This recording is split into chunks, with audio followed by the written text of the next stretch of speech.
Entre a terra e o céu. Capítulo 11. Novos apontamentos.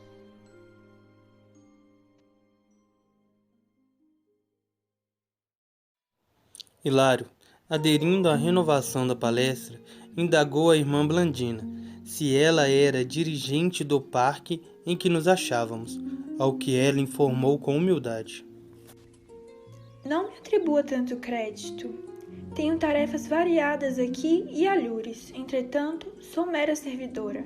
O nosso educandário guarda mais de 2.000 crianças, mas sobre os meus cuidados permanecem apenas 12. Somos um grande conjunto de lares, nos quais muitas almas femininas se reajustam para a venerável missão da maternidade. E conosco, mutirões de meninos encontram abrigo para o desenvolvimento que lhes é necessário, salientando-se que quase todos se destinam a retorno à terra para a reintegração no aprendizado que lhes compete.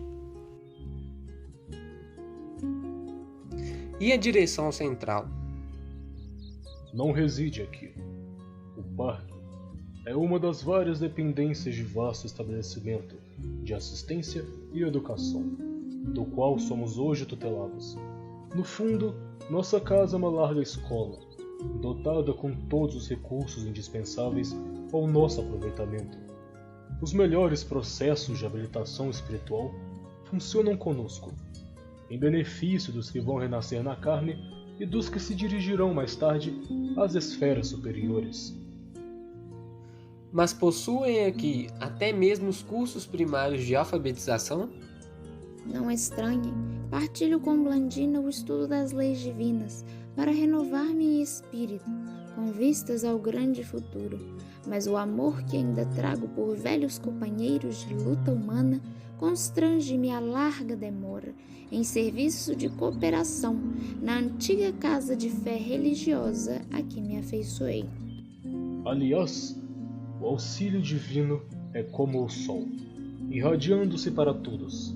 As instituições e as almas que se voltam para o Pai Celestial recebem o suprimento de recursos de que necessitam, segundo as possibilidades de recepção que demonstrem. Nesse instante, com referências tão sublimes ao trabalho, voltamo-nos instintivamente para a devotada Mariana, que se mantinha silenciosa ao nosso lado. Estaria ela ligada aos compromissos de proteção à infância? A pergunta que Hilário desfechou com delicadeza fraternal respondeu palidamente. Em que base se formará o processo de auxílio nas igrejas? Com o impedimento de nossa comunicação direta, como será possível cooperar em favor dos nossos irmãos católicos romanos? Muito simplesmente, o culto da oração é o meio mais seguro para a nossa influência. A mente que se coloca em prece estabelece um fio de intercâmbio natural conosco. Mas não de maneira ostensiva. Pelo pensamento, a intuição beneficia em toda parte, e quanto mais alto é o teor de qualidades nobres na criatura, mais ampla é a zona lúcida de que se serve para registrar o socorro espiritual. O culto público, indiscutivelmente, qual vem sendo levado a efeito nos tempos modernos, não favorece o contato das forças superiores com a mente popular. Os interesses rasteiros conduzidos à igreja constituem sólido entrave contra o auxílio celeste, e a preocupação de riqueza e pompa, quase sempre mantida pelo sacerdócio nos ofícios, inutiliza por vezes os nossos melhores esforços, porque, enquanto a atenção da alma se prende a exterioridades, as forças contrárias ao bem e à luz encontra facilidades positivas para a cultura do fanatismo e da discórdia. Ainda assim, superando tais obstáculos, é sempre possível algo fazer em benefício do próximo. Durante a missa, por exemplo, é viável o seu trabalho de cooperação? Mariana fixou uma expressão facial de bom humor e aduziu.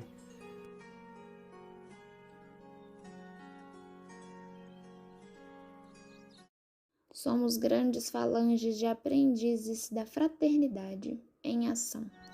Por mais desagradáveis se nos mostrem os quadros de luta, a nossa obrigação é servir. Quando a missa obedece à pura convenção social, funcionando como exibição de vaidade ou poder, a nossa colaboração resulta invariavelmente nula. O que teríamos a fazer num ato bajulatório em que os devotos da fortuna material ou da perversidade incensam a desregrada conduta de pessoas inescrupulosas? Há missas solenes de consagração a políticos astuciosos e a magnatas do ouro, que em verdade são reais sacrilégios em nome do Cristo. Por outro lado, há missas de almas que constituem escárnio à dor dos que foram recolhidos pela morte, quais as que são mandadas celebrar por parentes ambiciosos, que por vezes até mesmo se alegram com a ausência do morto. Ávidos que se mostram de lhes pilharem os despojos na corrida a testamentos e cartórios. Essas missas fortemente adubadas a dinheiro estão para eles tão frias como os túmulos em que se lhes asilou a carne desfigurada.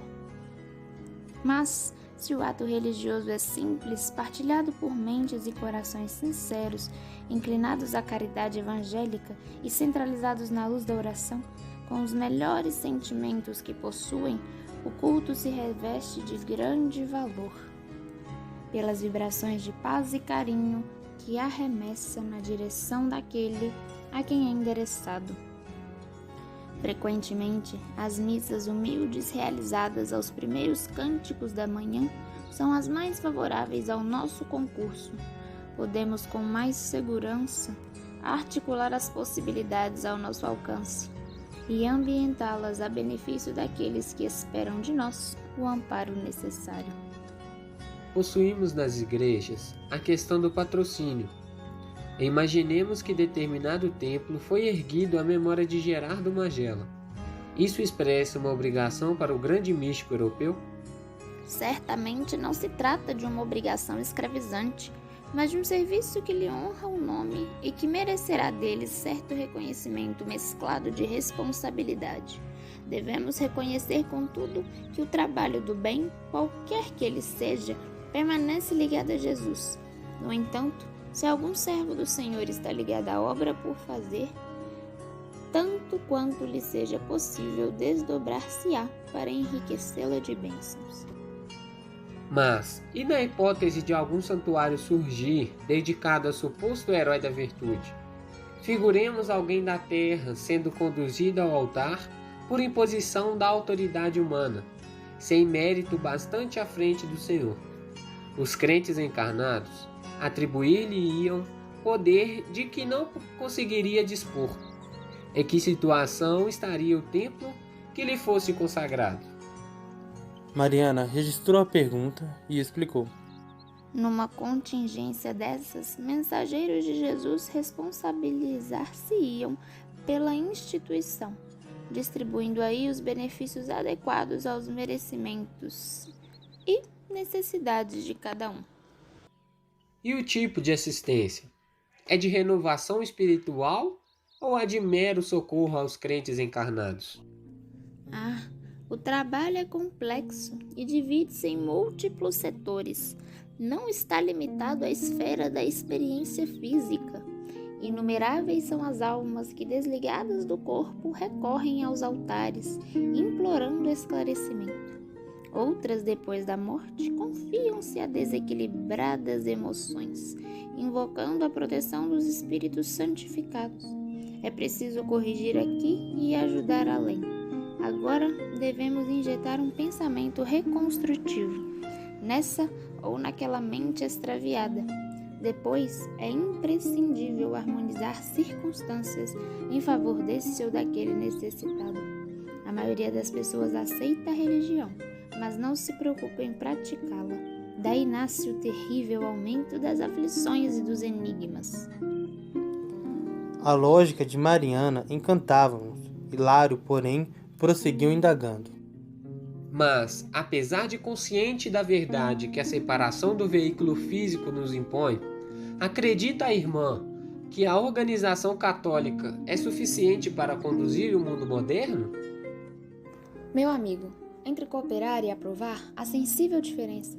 A sociedade ajuda a criança sem infantilizar-se. As igrejas nascidas do cristianismo caminham para a grande renovação. O progresso assim exige.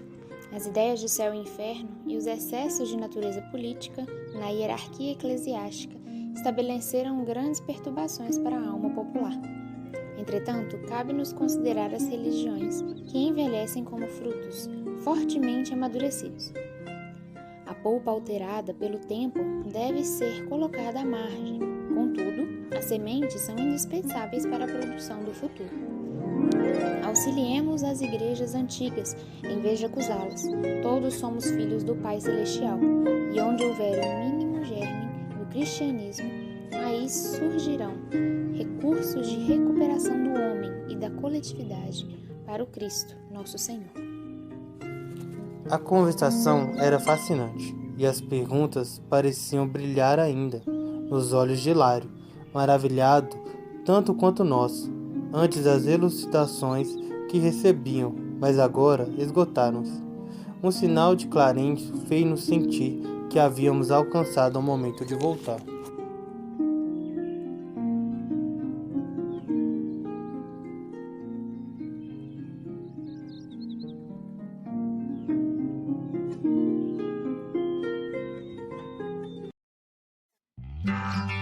Comissão de Artes Regional Nordeste, Comissão de Artes.